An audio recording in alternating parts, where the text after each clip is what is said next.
इस लखनऊ की सरजमी पर अनुदेशकों के निश्चितकालीन सत्याग्रह कार्यक्रम में आए हुए पूर्वांचल के गांधी कहे जाने वाले डॉक्टर संपूर्णानंद मल्ल जी और हमारे प्रदेश के एक एक अनुदेशक को एक सूत्र में पिरोने के काम करने वाले परम आदरणीय विक्रम सिंह जी, प्रज्ञा मिश्रा जी और स्मृति जी और हर जिले से आए हुए एक एक अनुदेशक का मैं वंदन, अभिनंदन और स्वागत करता हूं।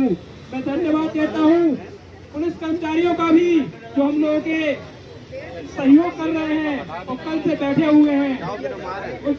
मीडिया बंधुओं का भी मैं धन्यवाद देता हूं जो हम लोगों को कवरेज कर रहे हैं कल से ही, और हर एक जिले से आई हुई तो सारी महिलाओं का भी स्वागत करता हूं। खासतौर पर बुंदेलखंड और झांसी से आए हुए सभी साथियों का भी मैं वंदन, अभिनंदन और स्वागत करता हूं। हम लोगों की नियुक्ति 2013 में उच्च प्राथमिक विद्यालयों में की गई थी। उस समय वेतनमान 7,000 रुपए था, मानदेय पर हम लोगों को रखा गया था।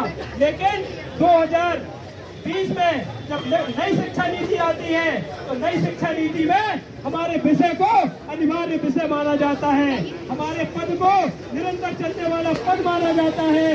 हम लोगों को उसमें नियमित करने की बात कही गई है। अगर नई शिक्षा नीति मेरा 5.5 आप उठाकर देख लीजिए, उसमें हम अनुदेशकों का विषय नियमित विषय और हम लोगों का पद नियमित चलने वाला, निरंतर चलने वाला पद है। उस पद पर हम लोगों को नियमित करने में इस सरकार को क्या परेशानी हो रही है हमें समझ में नहीं आ रहा है। जब आपने नई शिक्षा नीति 2020 में बना दी तो आज 24 हो गया है, आपने क्यों लागू नहीं की? हमारे परिवार के गार्जियन डॉक्टर संपूर्णानंद मल्ल जी आए हैं। अगर आज इन लोगों ने 4:30 बजे तक सकारात्मक वार्ता नहीं हुई तो इस परियोजना कार्यालय का गेट बंद करने का काम हम लोग कर देंगे, खिलाफ करते रहेंगे। आर पार की लड़ाई होगी, आर पार की लड़ाई होगी। हम अनुदेशकों का एक हक अधिकार नहीं मिल सकता।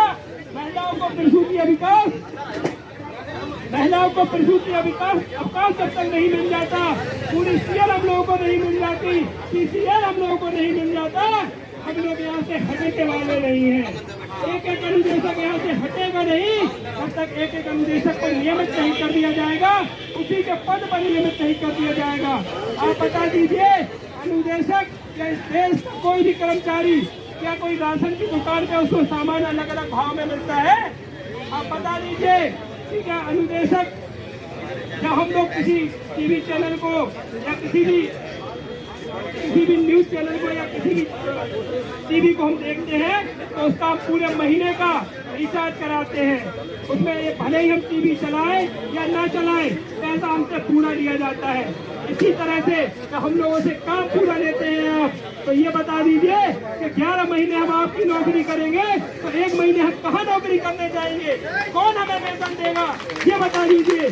जब आप लोगों ने विद्यालयों को कंपोजिट कर दिया तो कंपोजिट विद्यालय में हम प्राइमरी के बच्चों को भी सिखाते हैं, उन्हें भी पीटी कराते हैं। लेकिन जब आप सरप्लस की सूची बनाते हैं तो केवल जूनियर के बच्चों को गिनते हैं और हम लोगों को सरप्लस सूची में करके हमें 100 की बाध्यता में कर देते हैं और हम लोगों का ट्रांसफर दूसरे स्कूलों में करने की बात कहते हैं। तो जब कंपोजिट विद्यालय में आप हमसे प्राइमरी के बच्चों को भी सिखवाते हैं, उन्हें भी पढ़ाने का हम काम करते हैं, तो आप हम लोगों को उस सूची में कंपोजिट विद्यालय क्यों नहीं खोलते हैं ट्रांसफर के लिए? क्यों आप लोग महिलाओं को जनपदीय ट्रांसफर नहीं करते हैं?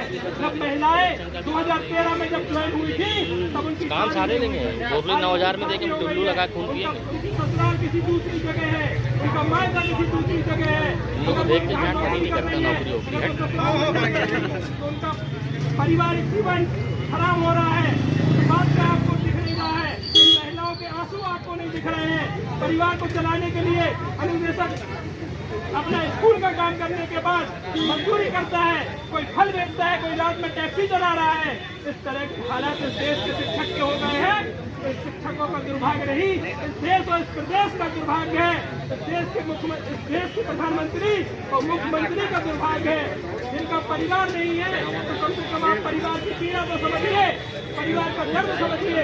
आपका परिवार नहीं है, आप उस दर्द को नहीं समझ पा रहे हैं। वो स्कूलों की फीस जमा नहीं हो पा रही है, लोगों के घरों में लाइट कट जा रही है, आपको समझ में नहीं आ रहा है, आपको दिख नहीं रहा है।